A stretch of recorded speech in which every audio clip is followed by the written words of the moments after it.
It was an honor for me to have you in my podcast for the second time, sir. A lot of times I have told, okay, what if a management person decides to disrupt the industry? I think probably Plaid Analytics will be one new disruption in the field of data technology tomorrow. I feel so. It should be one. And it's an honor for me to host you as a guest on my podcast, Mr. Andrew Drinkwater. Trust me, I've never been that satisfied doing a podcast again and again. No, Well, thank I you for ask having me very back. I few appreciate people. it. I ask very few people back for my podcast. Not because they don't have time, not because they were not good. It's just because we didn't try to demystify a lot. So yes, it's a chance for me to demystify some more. And yeah, let's get it started. Yep. Sounds great. Thanks for having me. I need to say one more thing to all the audience who are listening. Last time when we gave about the MBA was many people DM'd me. I think probably one or two might have a DM'd you, but like many people DM'd me to just ask me like what should be my experience after MBA and everything. I just clarified them everything. And I told them these Great. are the bits that you are supposed to go and re-see it. So people watch the podcast once, twice, thrice, if possible, infinite times in order to understand what we are saying, because it's a whole new level of complexity when we are dealing with something called as balance sheet and the data set. So we are in the two words. So yeah, Andrew Drinkwater, I just want to ask you this one question. How did you get involved in the world of data management and data engineering? Yeah, it's a really good question. So I think my own path was different than what a lot of people take to get there. So as mentioned on the previous podcast, I ended up in data, long story made short, because I worked for a university at the time. We had more students than we had people to teach them. And so I started solving problems that way. But in terms of data management, and I think to an extent data governance, because I think the two relate, but they're not quite the same thing. Being able to understand how your data can be used in different parts of the organization, who should have access to it and when they should have access and why that matters to them. I think understanding those kinds of problems is a good starting point for getting involved with data management, because not all of your users are going to have the same needs or requirements for their jobs. In the world that I work in, for example, in education, an advisor who works in financial aid would have a need for very detailed information about a student. Might include what we call in Canada their social insurance number, or in the US it's social security number, same kind of idea. But if you were, say, an academic advisor, you don't have the need for that information. You're helping a student plan out which courses they're going to take and what extracurricular opportunities they're going to have. So even though both those job roles might be called an advisor for short, they have very different needs in terms of their access for data. And you can scaffold this out to your entire organization as to who needs what and when. And I think getting involved in data management, probably the other part is being aware of what the technical systems are, what they're capable of, what the opportunities are, and then what new innovations are emerging in that field. So there's a delicate balance when you're new in a career, especially between bringing in really great ideas or working within the system that you're hired into and trying to make it a little bit better. So if you have a team of 10 people and 9 of them are used to doing things a particular way and you're trying to change that, you're not going to change everything that they do. So you want to pick the things that will have the best chance of adoption in terms of moving them forward. And I think this really applies in data management as well, where there's a lot of innovation happening right now. So bring in the best innovations, but also don't try and get your team to change absolutely everything they do tomorrow. Work on it step by step, one at a time. Yeah, you told about managing teams. That's fine, but you also talked about tools last time. Probably Tableau might not work for the problem statement, which are much more suitable with the Power BI. Power BI might not be suitable in the place where Tableau can work in. When you told about it, how was the journey of this demystification of the tools? There are a lot of computer vision engineers who really doesn't know that DLeap can do much better task than what you can do with any other frameworks, but you should know how to read the document. You should know how to actually interact with the data and all these things. I just want to ask you this one question. How was your journey in building stories from data? Much of a feasible journey. I know it's been a very tough journey for you to analyze what is data. But I just want to ask you this one question. How was your journey in understanding data science from a perspective of storytelling? From the perspective of which, sorry? Storytelling through the Oh, data. storytelling. Okay, yeah. Yeah, so I think storytelling with data is something that I'm continuing to learn. So I would say I've used it for years, but that there's an awful lot about it that I still want to improve. What I think really matters in terms of your data journey and being able to tell stories with it is knowing who is your audience and what kinds of things do they care about. So an example of this is you often see dashboards, and as analysts, I find anyways, lots of analysts are most comfortable making a dashboard that doesn't point at a particular conclusion, right? You tell the data, or sorry, you show the data, but you forget to say what it's trying to tell. And oftentimes we think of this as this is our way of not injecting our own bias into what our end user is going to experience. And I think there's a grain of truth to that.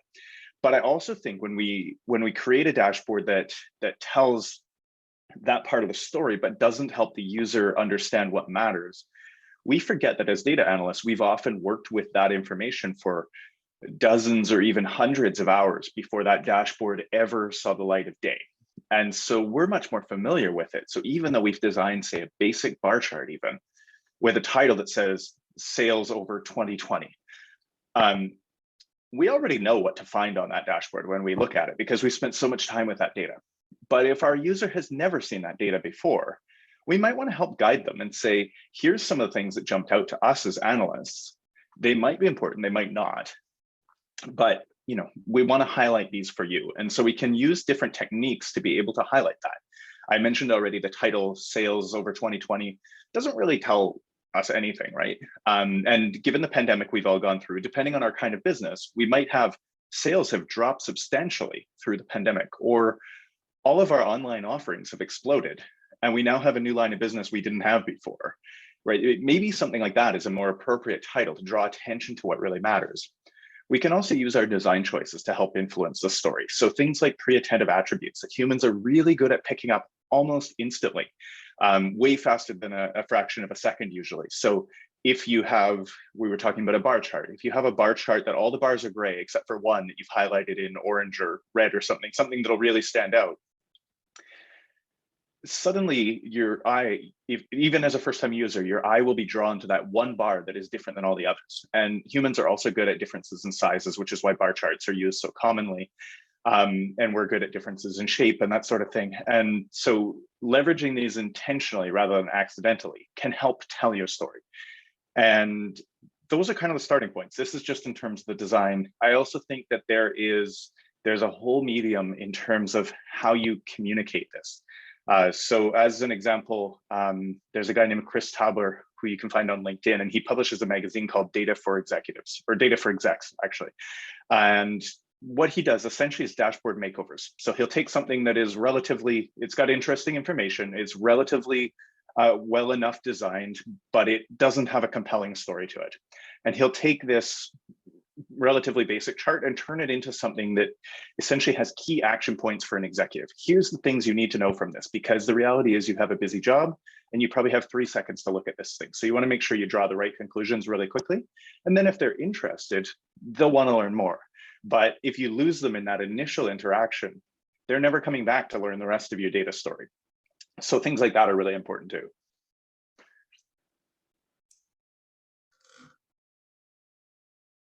Yeah, you want to continue? Sure. Yeah. So I think in terms of the data story, I think one of the really important things is to know who the audience is for your story. I mentioned just now an executive audience. They'll have a very different need than than a middle management audience versus an operational audience. So executives tend to need longer facing information. So call it, depending on your industry, it's probably 3 years or 5 years, both backwards in terms of what has happened and forwards in terms of what you think may happen in the future, depending on decisions they make.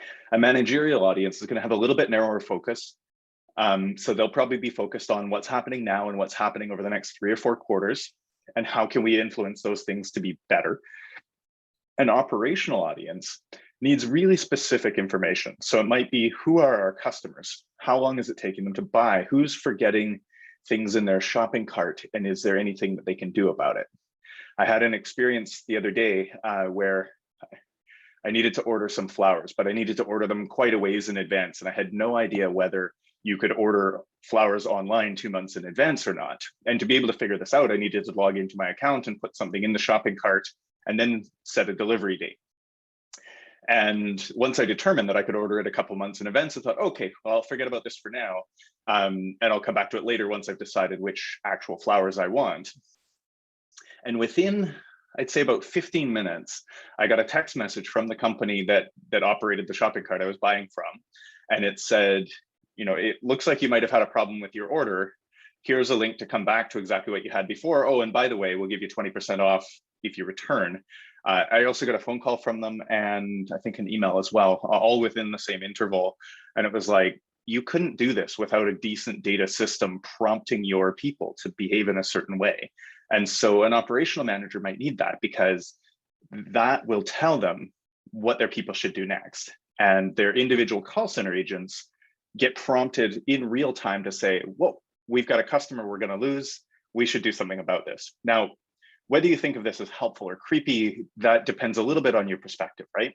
It caught me off guard, to say the least. And it made me smile when I thought about all the systems that went into making this potential flower order happen.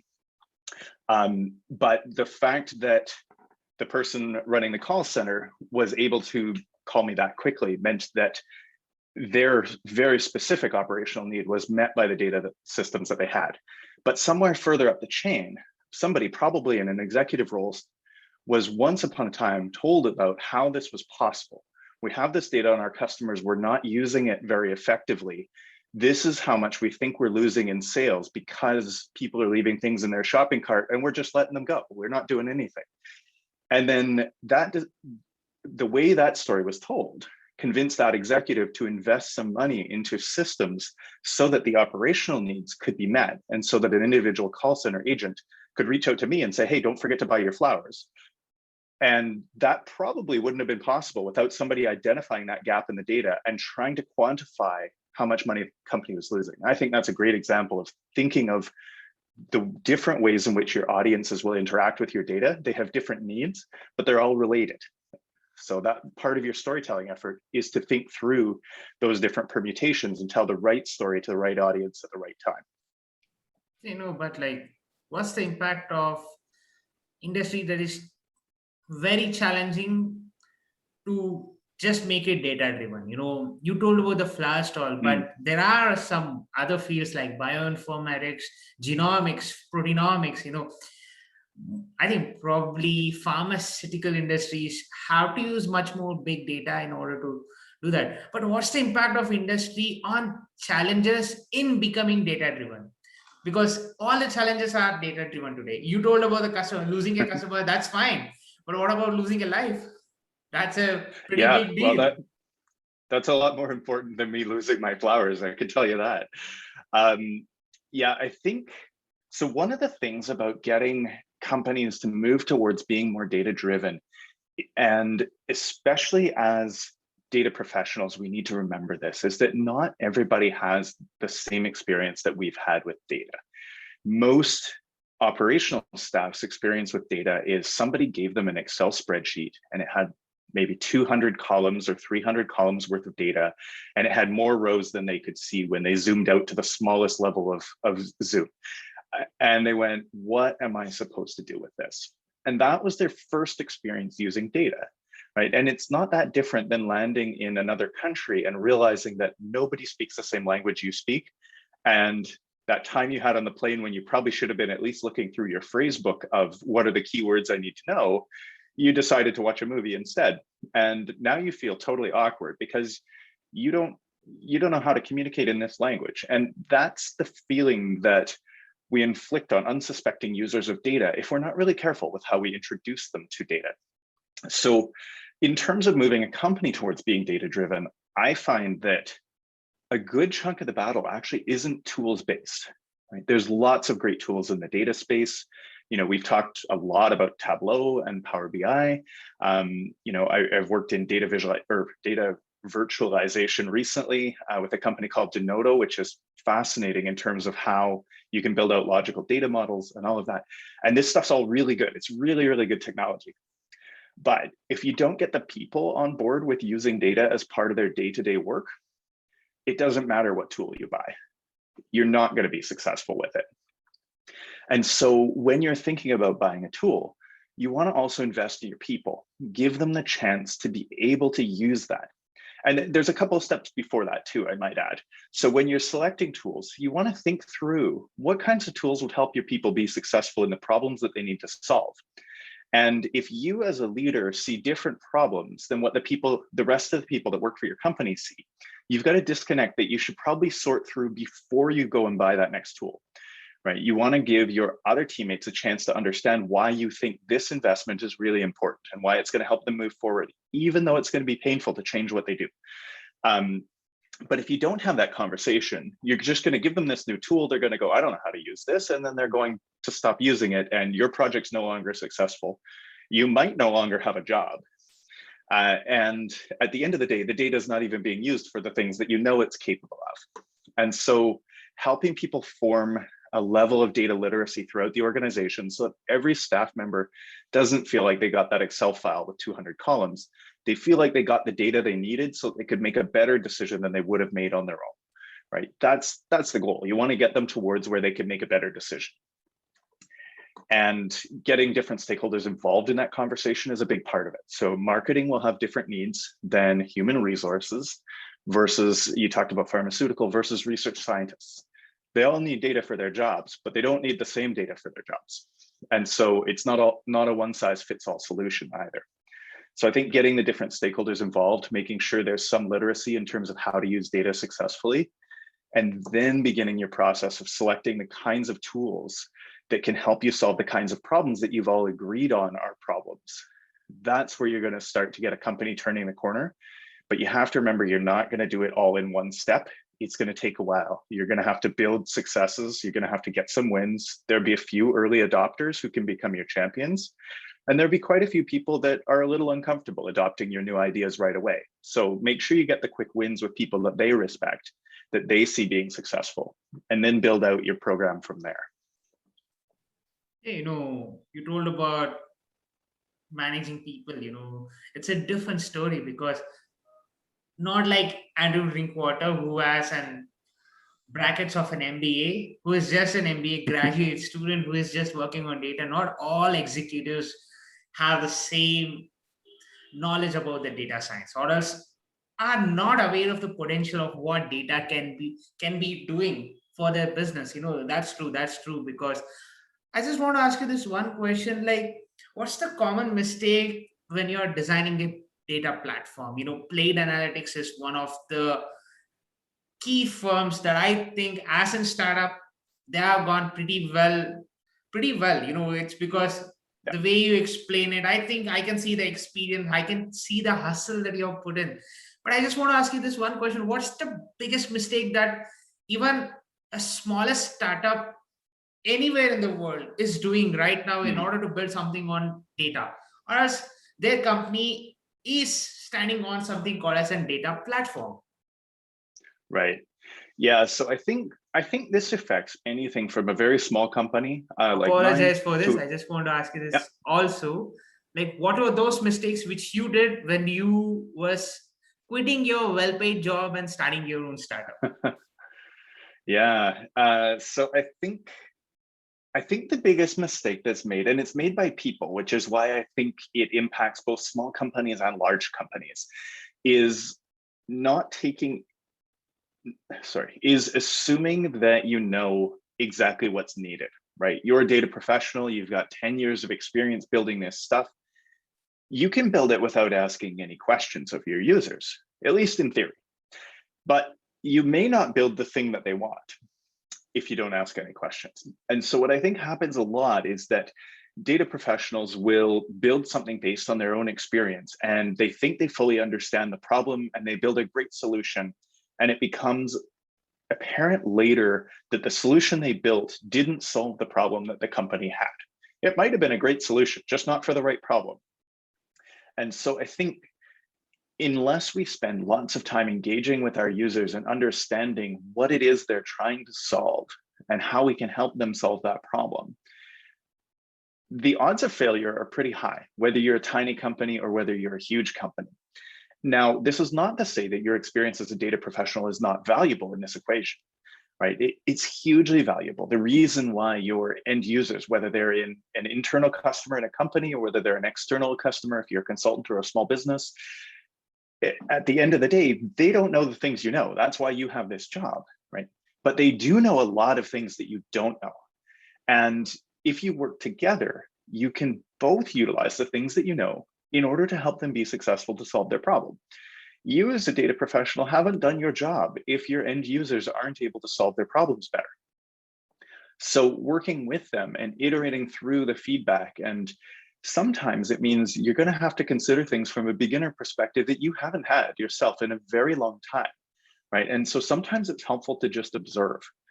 Maybe you've built a very quick wireframe of one of your solutions, and you can say, can you try using this? And just talk out loud as you go through it and tell me what you're thinking when you're looking at it, right? That's one way to observe people. There's lots of other ways to do it as well. But at the end of the day, you want to understand, you want to try and put yourself into the shoes of your user and see what they're going through, because there's probably a lot of assumptions you've made along the way that aren't that appropriate for a user who's brand new to something. And so you want to make allowances for that so they can be successful too. So they'll tell all their coworkers, this thing they're building is amazing, right? And they made sure that they solved all the problems that we had, and they're open to feedback to make it better, right? To me, that's where you can be really successful as a small business or as a large business building something. Oh, sorry. This headset's dying. I'll just switch to the other one. Sure. You can switch to the other one.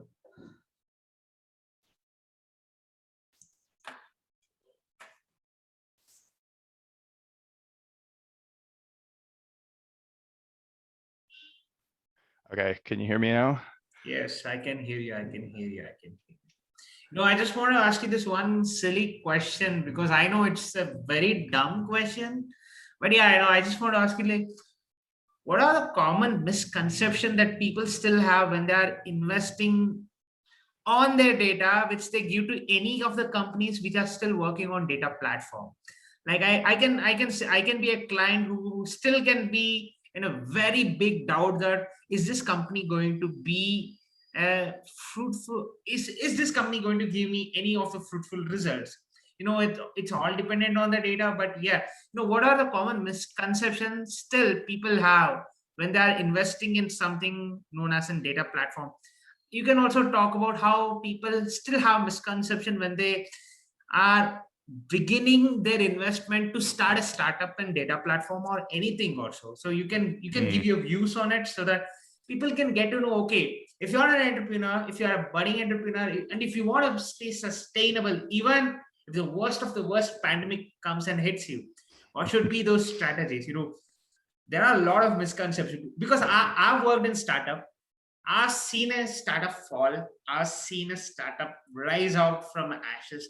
I've seen how startups have really evolved themselves as a humongous masterpiece for the industry. I'm not saying that they are the best, but they are trying to evolve themselves as to be the best among what they can afford to be. What are those silly misconceptions that are still there in the clients or the people who are still making an investment on a data platform or a data-based company? Yeah, I'll start with the data platform in general, and then I'll move into a data-based company. So in terms of the platform, one of the things that I think happens a lot is Let's imagine that you had all those conversations with your users and you built a great platform that helps them solve their problems and makes them better at their job. Let's take it for given that you figured out how to do that. And by the way, if you figured that out, there's lots of jobs for you. It's a great field to be in. But I think a lot of users fall into this trap where once the data is recorded, they assume that it tells the whole story. And it's easy to forget when you have this great system that shows you really precise information that there's a lot of information that's either not recorded at all or not recorded very well.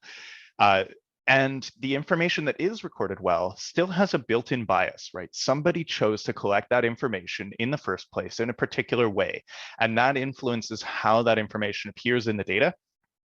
And that often gets forgotten, right? Once it's into a data warehouse, it looks so perfect that you just don't think of it, right? You assume that it's accurate. But there's some gaps, right? Some of that is how it was collected and what the person who provided that information thought the person collecting the information needed. Some of it is we just don't measure everything, right? There's tons of interactions that we have with our customers or with our students or with our patients if we're in the medical field, and it's just not recorded because there isn't a good way to capture all of that really quickly. So assuming that just because you have the data, that it tells the whole story is very problematic. It overlooks a number of different groups. Typically, marginalized groups don't have their whole story told because they weren't considered when the data was collected in the first place. It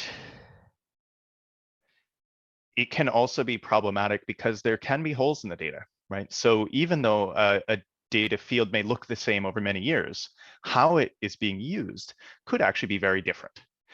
In some organizations, the amount of effort necessary to get a new field added into your data collection mechanisms and your data storage mechanisms is so high that for the average user, they just say, well, you know what? I'll just put it into this other field because it'll do for my purposes. And they don't realize that there's a downstream impact of that in terms of analytics and reporting and so on. Once upon a time, and I think probably the system has changed a little bit in the intervening 10 years, at least I really hope it has. I had a colleague who was working with the aviation industry, and he said one of the things that really stood out about aviation was you have, I forget the term, but flight controllers or something like that, and you have grounds crews.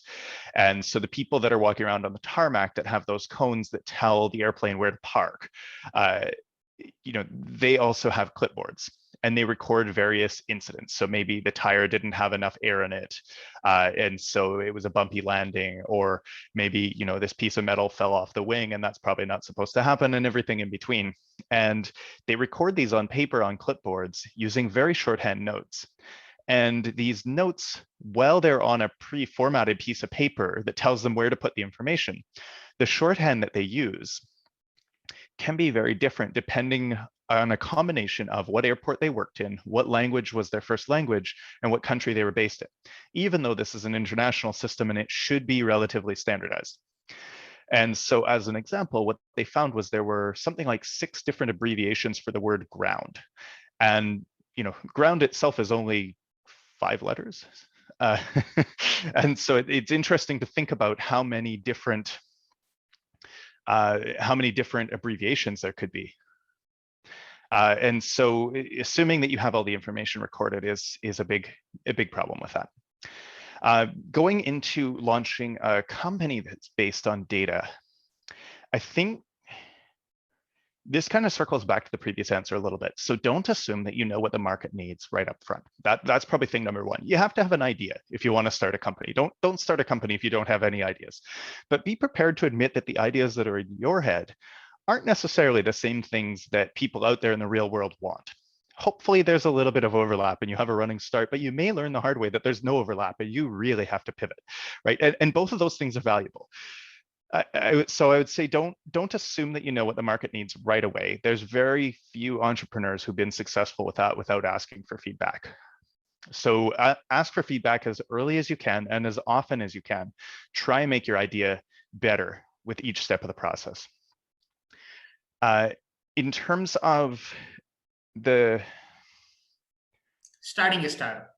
Yeah, in terms of starting the startup, like beyond taking in feedback, I think the other big thing to keep in mind is try and understand who your ideal customer is.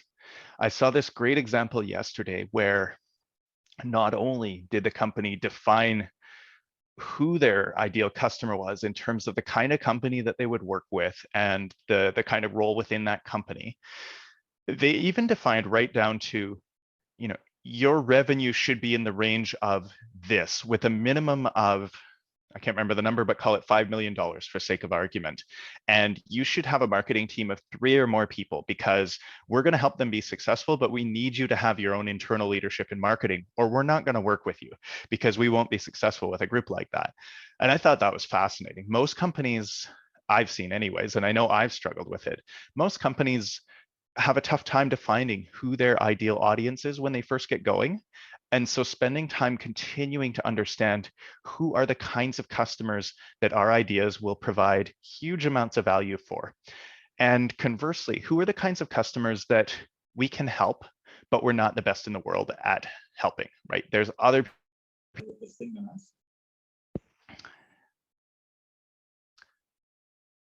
Sorry, you still hear me?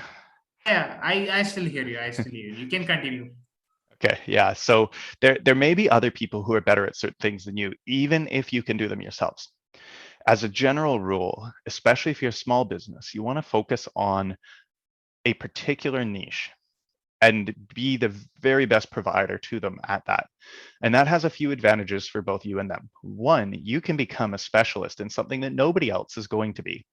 This allows you to build a more successful business on top of that niche and get really, really good at it. And there's going to be more than one customer in the world who needs that kind of service. You just have to be a little bit unafraid to say no to those other people who you could help, but you're not going to provide maximal value for.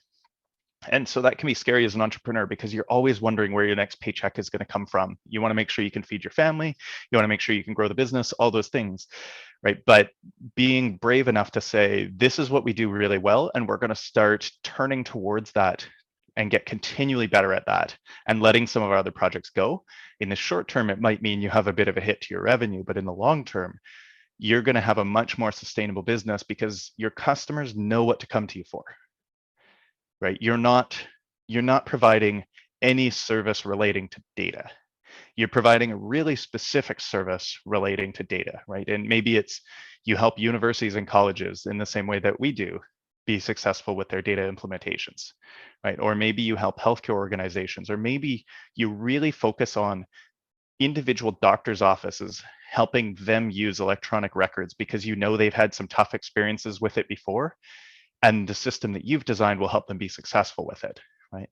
So getting ever closer to your niche and becoming the very best in that so that when they need help, they know instantly who to talk to rather than having to debate which of these 20 data firms should I go to for this problem.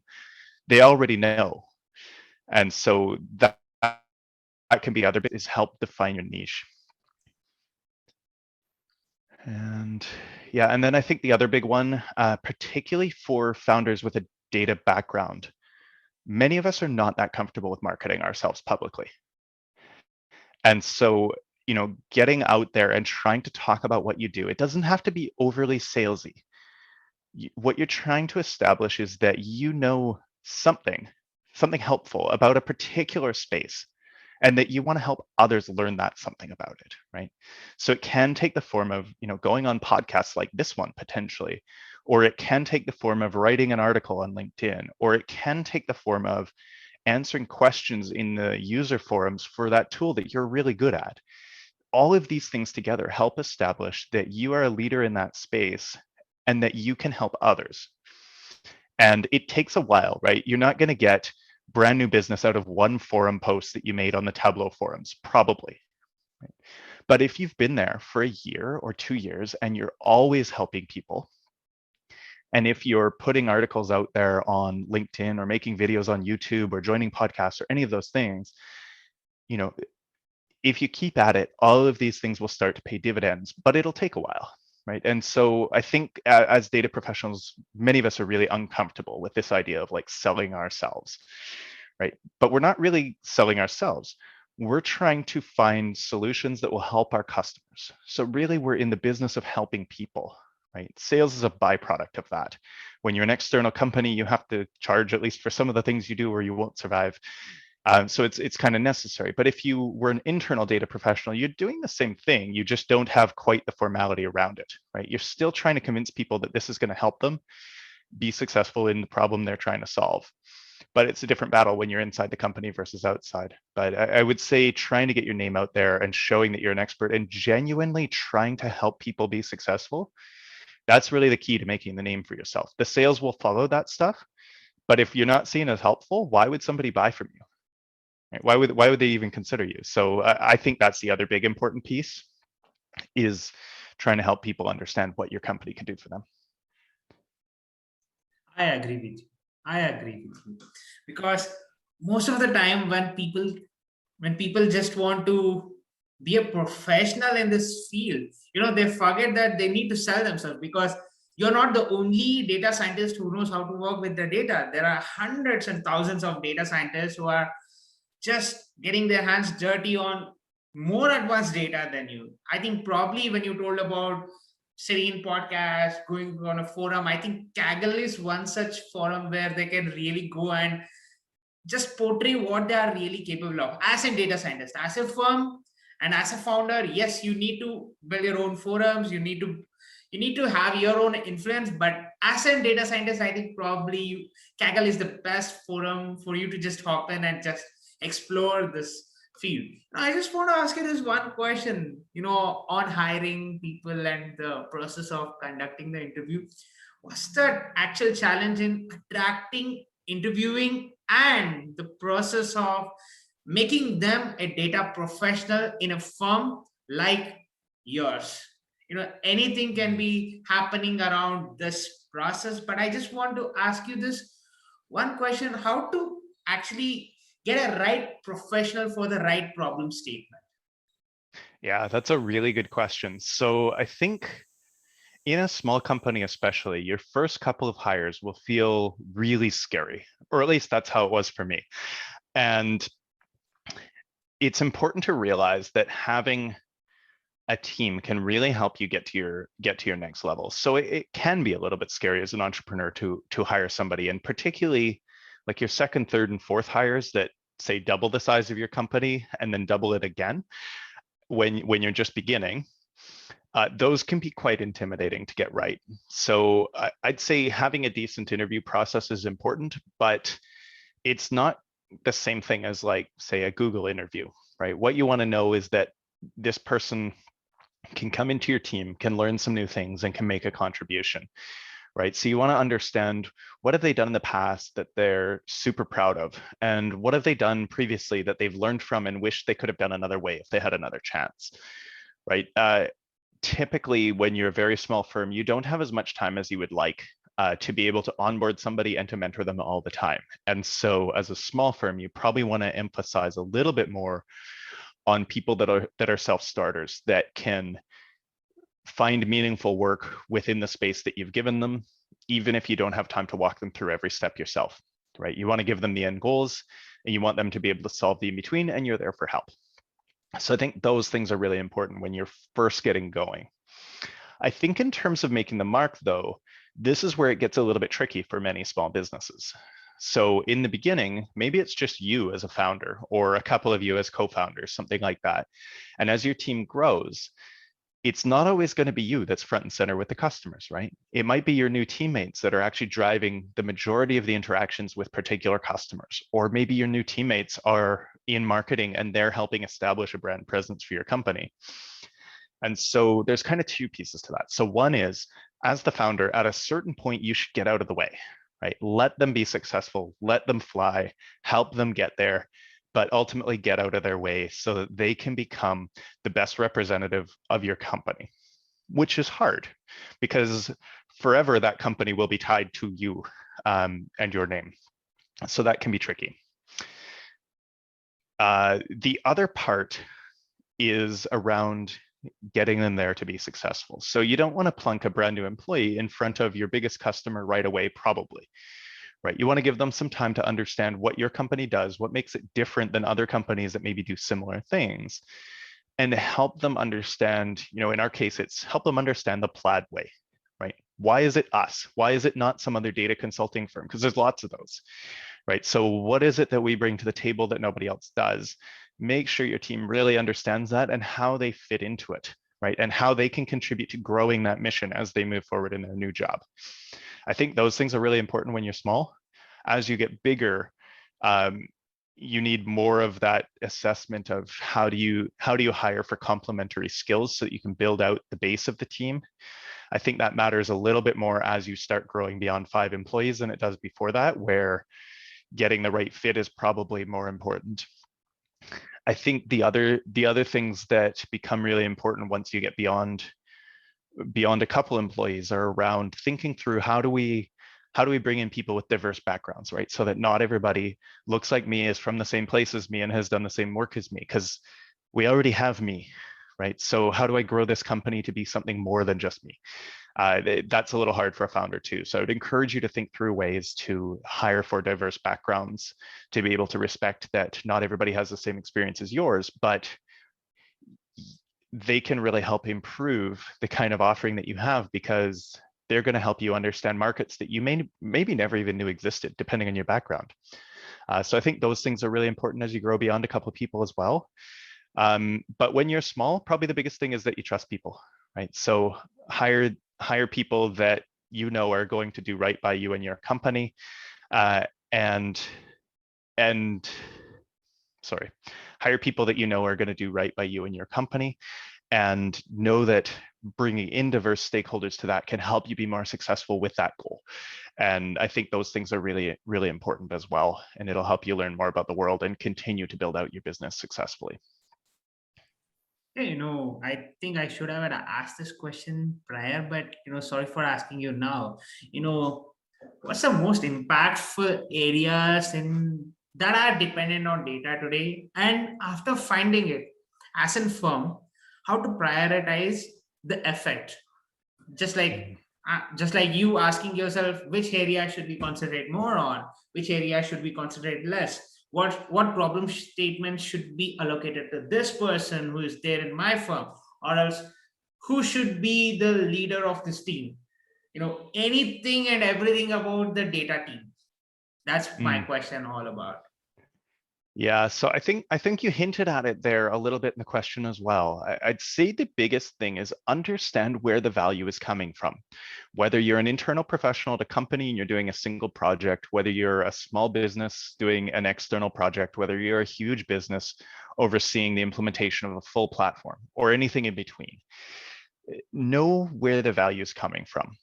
So in the consulting space, the value isn't necessarily the number of hours that you're putting into the work, right? The value is what the company is able to do after they have worked with you that they couldn't do before, right? And so thinking through your offerings from that perspective can go a long way to helping you understand which offerings should I focus more on in the future and which ones should I focus less on in the future. Because it's like an example is it's easy to hire people that are hourly, so you can ramp up hundreds of hours really quickly, and so you can make things look big from an hours perspective. Or you can hire some people that already know how to do this and who can do it in a day, right? And if at the end of the day, the person who can finish it in 1 day versus a person who can finish it in 100 hours achieve the same outcome, which one would you rather invest in as a company? Right? You'd probably want to get it done quickly with somebody that already knows what they're doing. So think through where you provide your best value is probably the biggest lesson I'd say over almost 5 years for me being in this business. And the value to you as the providing company is probably different than the value to your customer as well, right? So the value to the customer is often they can do something they couldn't do before, or they can do something now better than they could do it before, or they can do it faster than they could before, or cheaper, right? It's going to be in that zone of 4 different things. Better, faster, cheaper is the most common, but opening up new possibilities that didn't exist before to me is the 4th pillar of that shape that's now no longer a triangle. It's really important. And so that's how they derive the value. To you as a business, your value may be a little bit different, right? You might want to prioritize things that you think will scale to more than one customer. because that will help you be a successful business in the long run. Or you might want to prioritize things because you think the industry is going a particular direction. And so you want to be out in front as the leader of that change. And so you want to say yes to more projects that'll help you learn more about that change that you think is what's coming down the pipe. And you want to say no to more projects that are going to take away time from that change that you see coming in the world, right? And so thinking through the value to you as a company is the other part of that. And in an ideal world, you find something that's highly valuable to you as a company in terms of what it allows your team to work on and what future you think it creates for you. And that is a win for your customer, where it helps them do something they couldn't do before, especially, or it helps them do that thing better or cheaper, et cetera. But there are win-wins like that, but you have to work really hard to find them. And so I'd encourage you to think about those things as well. No, we spoke a lot about team, how to delegate the work, a lot of things. But like, what's the most interesting, unexpected, or challenging lessons that you learned while building one of those business or a team of data? Yeah, so among my more challenging lessons when building a data team is figuring out the right balance between when it makes sense to And be, also about the business. Sorry to interrupt. I yeah, also that's, asked also about the business. yeah, yeah. So in terms of building a data team and a business, particularly one that's entirely a data team like mine, I think as the founder, there's these moments where it's hard to know whether it makes the most sense to let somebody run with an idea and see what they come up with on their own versus providing relatively hands-on mentorship versus providing here's the step-by-steps that I would do to solve it. And I think there's a place for all of those. And it depends on the teammates that you've hired and how comfortable they are with each of those different modes of learning. And it depends a little bit on you as a founder or similar, how comfortable you are too, right? It can be hard to let go of things that you're really good at and that you enjoy doing, but you only have so many hours in the day. And this is one of the reasons why you want to expand your team and get people to help with that mission, right? And maybe you want to keep a little small piece, right? Maybe I love designing dashboards and I want to keep a little tiny part of that, even though I'm supposed to be a CEO, right? It's possible. You have the control, but should you be spending all your time on that? Absolutely not.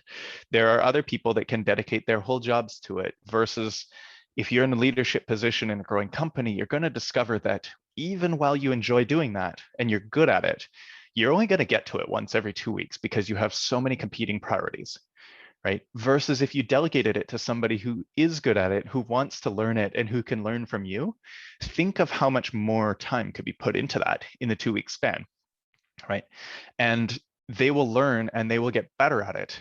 Eventually, they'll get better at it than you too, which is always kind of a fun moment, right? Parents have that with their kids too, where it changes from you were letting them win at the card game to suddenly they're beating you and you don't realize why, right? The same thing happens with your team where they build up a set of skills and suddenly they're so good at it that you're like, wow, I don't know if I'd get this job if I was hiring today, right? The skills have just advanced so much. And I think you want to give your team the chance to become that successful.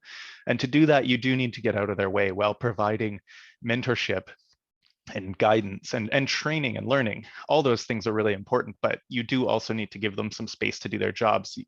You hired them intentionally to try and help your company grow. Right. So I think that's probably the toughest part is learning when to delegate and the way in which you should delegate. The other part is ongoing learning.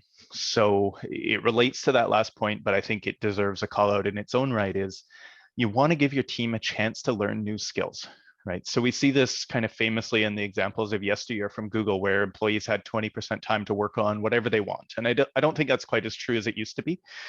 But I think having a model where you can create some space for your employee to pick up a new skill so that they can make a difference moving forward, that'll really help. So it might be a skill that you as an employer have identified, or it might be one that the employee has identified.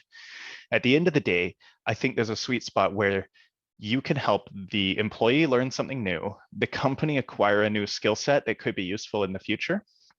It helps your employee retention because people aren't getting bored, and it'll help your customers, right? And so if you find the right skills and say, well, how could this help our customers? How could this help our company? How could this help you as an individual? And think through all of those things. Ongoing learning can be a great thing for employees, particularly in a small company where maybe you can't afford to pay as much as this great job at a huge firm. But what you can provide is the opportunity for that employee to make a difference and really change the world that you're operating in. And helping them acquire the skills to do that can help them grow.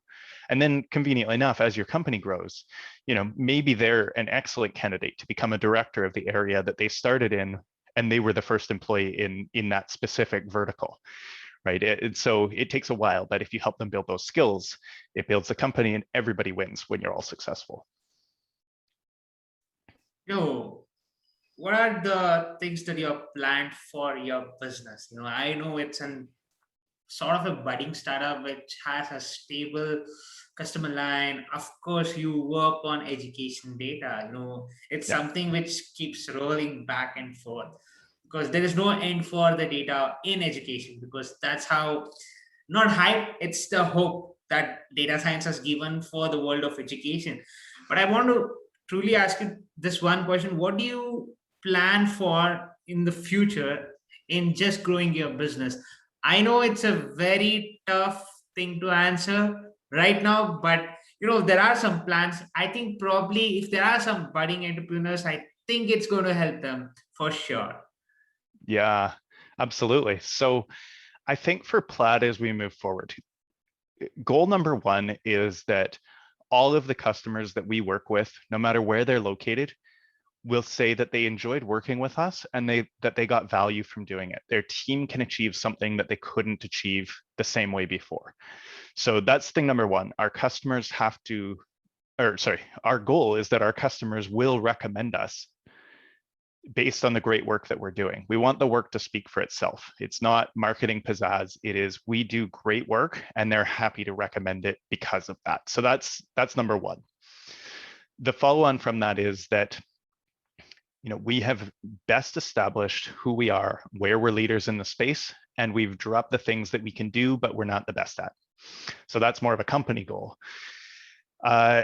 In terms of moving forward, I think the next big goal for us is that universities and colleges have lots of data and they have generally not great systems to work with their data. We want to help them close that gap so that they can get to the point where their data can help them make decisions at the moment that they need to make the decision, rather than a month later or a week later or any of those things. So building out systems, helping people be successful with using data, that would be the next one. The other big one for us is we started in Vancouver, Canada. We've got a good presence in Canada, and our presence across North America is growing. I would like to see us become leaders in this space around the world. And so you'll start seeing more of our presence in other countries in the years ahead as we try and build out this expertise and become the very best in the world, not just the very best in Canada at the thing that we do. That'll happen over the next few years, things going right and all. But we hope to be able to make that difference, and we hope to be able to help institutions around the world, because we think we've built up some pretty cool systems that'll help people be successful. So let's share that and help others be successful too. Thank you so much for this amazing podcast. It was actually a kind of a data science plus an entrepreneurship topic that I intended to cover, because there's a huge demand for this. Every data scientist want to be an entrepreneur one day, just like how rappers want to be, just like how basketball players want to be entrepreneurs, rappers want to be entrepreneurs. Every data scientist has some essence of entrepreneurship, that's for sure. Just wanted to demystify those and just wanted to talk to you because there's a huge demand for this area. It's not about you doing an MBA, just coming into the world of data science. The way you have explored it has actually influenced me to do something apart from what I have done, something apart from what I have explored till now. So thank you so much, Andrew Drinkwater, for this amazing podcast. You're welcome, Vishwas. Thank you very much for hosting me, not once, but twice. I really appreciate it. Sorry for it. Yeah, thrice. I will add one other thing. Yeah. Yeah, just as a closing piece of advice, the other one that I really enjoy is the opportunity to give back. And so I work with education. So in my context, that's give back to students, help them learn, right? Have a chat with a student who's just finishing their data science program, help them see some of the world that I've seen that they haven't. And depending on your industry, you as a founder can give back in different ways. So maybe it's to students. Students are a great candidate because they need the help to launch their career, but there's other people who would benefit from your knowledge as well. So taking that time to be able to give back to the community that you really serve and trying to help lift them up, I think that's a really important thing for you as a founder and for them as a community member. I think everybody wins when you're able to do that. So that's probably the other one I'd add on to the very end of this is find ways to give back in ways that will really help your community be successful. Thank you so much. Thank you so much for the ending note.